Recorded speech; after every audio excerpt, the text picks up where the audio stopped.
Gotta be honest, comic fam, a little surprised about what you're buying.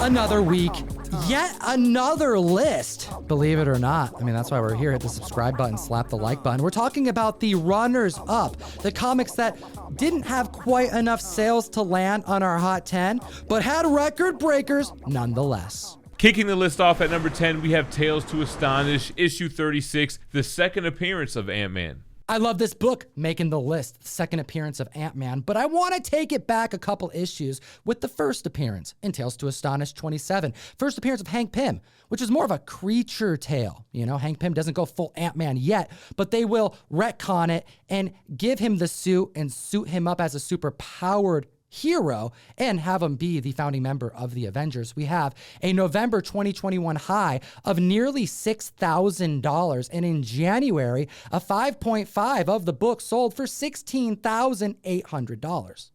A few issues later, Tales to Astonish, issue 35, we get the second appearance of Hank Pym, but the first time he suits up as Ant-Man, bringing us to the issue that is issue 36, number 10 on the list, a 5.5 sold for $400 back in 2021. It's up 48%, now selling for $590.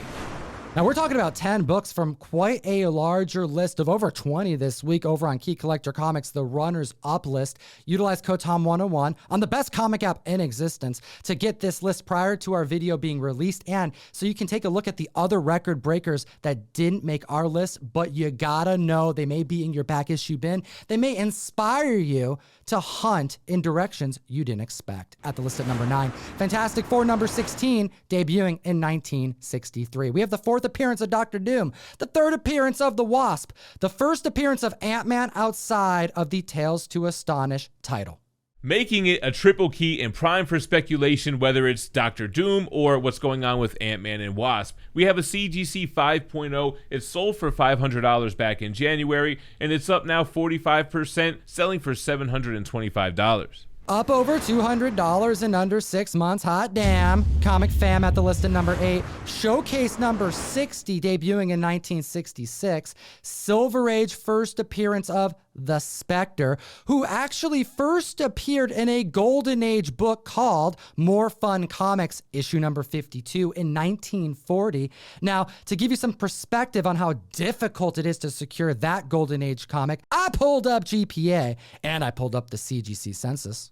There's a lonely 47 copies currently graded on the CGC census, and only 20 of them are unrestored. The highest graded copy that's unrestored is a 9.2. The highest restored, a 9.4. So if you even had the big budget to grab one of these books, the odds of one coming to market is so slim. So the Silver Age appearance is the next best bet.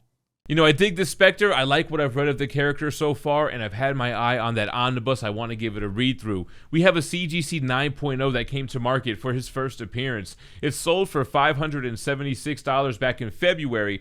It's up 41%, now selling for $810. Something else I found intriguing is that over the last year, the person behind the Black Adam movie, Hiram Garcia, was interviewed and was asked specifically about any intentions to bring Spectre to the screen. And although he said he couldn't give any promises, he has every motivation to bring these lesser-known DC heroes to the big screen, including the Spectre. So there is some hope, especially when you consider the HBO Max series that are constantly being solicited with rumors and speculation.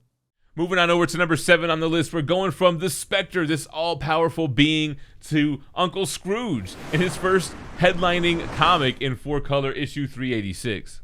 Debuting in 1952, we're talking about the richest duck in the world. I mean, his nephew is Donald Duck, and this comic would start a plethora of cartoon-centric books back in the 50s that would later be largely adapted to the screen in DuckTales. We have a 5.0 back in 2016, going for $696, up 39%, about to break 1,000, selling for $965. That's an increase of over 260 bones.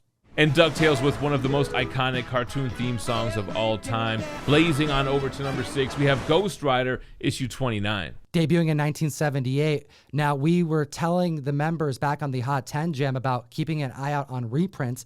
Another emerging collectible that's surprising me every week is the renewed interest in key appearances, meeting up of characters in comic books. We have the first meeting of Ghost Rider and Doctor Strange. We want to collect stuff in paper that we may see happen on screen. We may very well get this moment, and that's what's causing these record-breaking sales. A CGC 9.8 at that. It was $154 when it last broke record in 2004, and it's up 419% now, selling for $800. I suspect the trickle-down effect will be at play. If you have this book, get it graded, because a 9.6 in April sold for $170. Seeing a 9.8 start to approach that $1,000 marker means the lower grades are primed to get that boost as well. At the list at number 5, Batman number 20 from 1943. Jem, this is the first cover appearance of the Batmobile, damn it. There are so many cool Batman first appearances like this in the Golden Age. The first cover appearance of the Batmobile, super low grade, CGC 1.8. It sold for $290 back in 2013.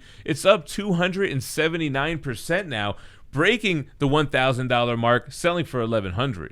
Comic fam, let me know in the comment section below if you want us to break down these Batman keys that Jem's discussing. Because every time he uses his utility belt, some new gadget takes us to a new place, a new vehicle. It's a key moment. It'll enter you to win this Omni-Man. Invincible number 1. Help us reach 55K on this channel. And now let's take a break at number 4 and talk about one of my favorite superheroes of all time. I have him tattooed on my arm for a reason. We have the first appearance of Plastic Man, the son of the original Plastic Man, in Plastic Man number 1, debuting in 1966. Plastic Man, I always looked at this like DC's version of Mr. Fantastic, but not only do we have a record-breaking sale, we have a pedigree to talk about. That's right. We have the Boston Pedigree, a collection of comics that were acquired between the years of 1964 and 1975. Silver Age books that were very high grade. And after dealers figured out that this couple had a very special collection because they were trickling it out slowly, it was discovered that this was a collection that was indeed memorable and one that was deemed to be worthy of the Pedigree label. This actually uncovered one of the very highest graded Silver Age comics that exists on the census. A Fantastic Four issue number 55. Classic Silver Surfer Thing cover, graded at a 9.9. The Boston Pedigree in question here is a CGC 9.4, which sold for $512 back in 2020. It's up now 164%, selling for $1,350. If you enjoy what we do, give me an excuse to send you comics every single month. In the June mystery mail call, we're sending out one per box. All new Fantastic Four number 1, cover art done by Alex Maleev. We have our first Kang the Conqueror cover going out one per box. It's all about Kang looking forward. We just got done with Doctor Strange Multiverse of Madness, but he's still showing up here at number 3, his first appearance in Strange Tales 110. Debuting in 1963, the first appearance of Doctor Strange, the Ancient One, the former Sorcerer Supreme. We even get Wong's first appearance in this comic book, but no Doctor Strange on the cover, making it prime to have the boost of the comic market late as it's had as we approach the movie. But it's good to see that the gains are still happening post-release. We also had the first cameo appearance of Nightmare, who we didn't really get in the movie like we thought we were going to. Either way, a CGC 4.5 came to market. It sold just last week at the time of recording for $5,760, and it's up now 25%, selling for $7,200. An increase of $1,400. Hot damn, comic fam. And now it brings us to the list at number 2, a high-grade Silver Age goodie that seldomly hits the marketplace. We have the first appearance and cover appearance of the Destroyer in Journey into Mystery, issue 118, debuting in 1965. Yeah, and this could be because Thor Love and Thunder is right around the corner, and when that first appearance starts spiking, the surrounding keys start spiking. First appearance of Jane Foster as Thor, first appearance of the Destroyer, of Loki. A CGC 9.4 came to market. It last broke record in 2016 when it sold for $2,600. Tom, let them know what it sold for this week. That's right. We haven't seen a publicly recorded sale of this book since 2016. That's how scarce and high grade this comic book is, which is why it sold for an increase of $4,600, an increase of 177%, selling for $7,200. Hot damn. And before we get into the number one hottest honorable mention, make sure to hit that like button if you enjoyed the video. Subscribe to the channel for more content like this. We're here at least twice a week. We have another Thor surrounding key first appearance with Journey into Mystery 119.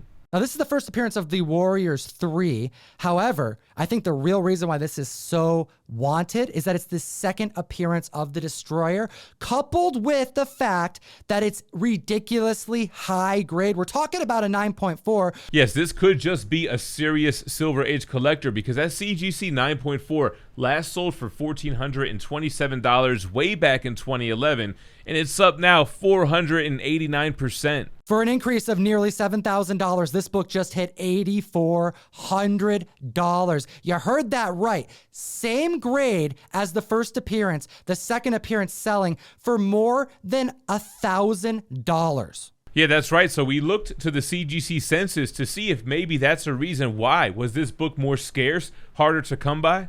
And it appears to be so. Issue 118, the first appearance of the Destroyer, has a total of 552 copies currently on the census. And in a 9.4, 12 exist. In a 9.6, 9 exists. And in a 9.8, 1 exists. But wait. Take a look at the issue 119. The second appearance only has 346 total graded copies, 15 of which are 9.4, and only 3 at 9.6 with nothing higher. It is harder to come by a high grade copy of 119 than it is to get a copy in high grade of 118. With that being said, I would look to potential trickle-down effect on that 118. Like and subscribe, and as always, geek responsibly and stay minty fresh. Enough said. Join myself, Gem Mint, and all my homies on the best comic sales day of the week, Whatnot Wednesday. Available for both Androids and iPhones, Whatnot brings together vetted sellers to do auctions that start as little as $1, that last as little as 15 seconds long. We pack the day starting out at 2 p.m. and go for 9 hours long. Butch loves it, and you will too. Bookmark my current scheduled streams. We'll see you over there. And take a look at these other videos. We made them for you.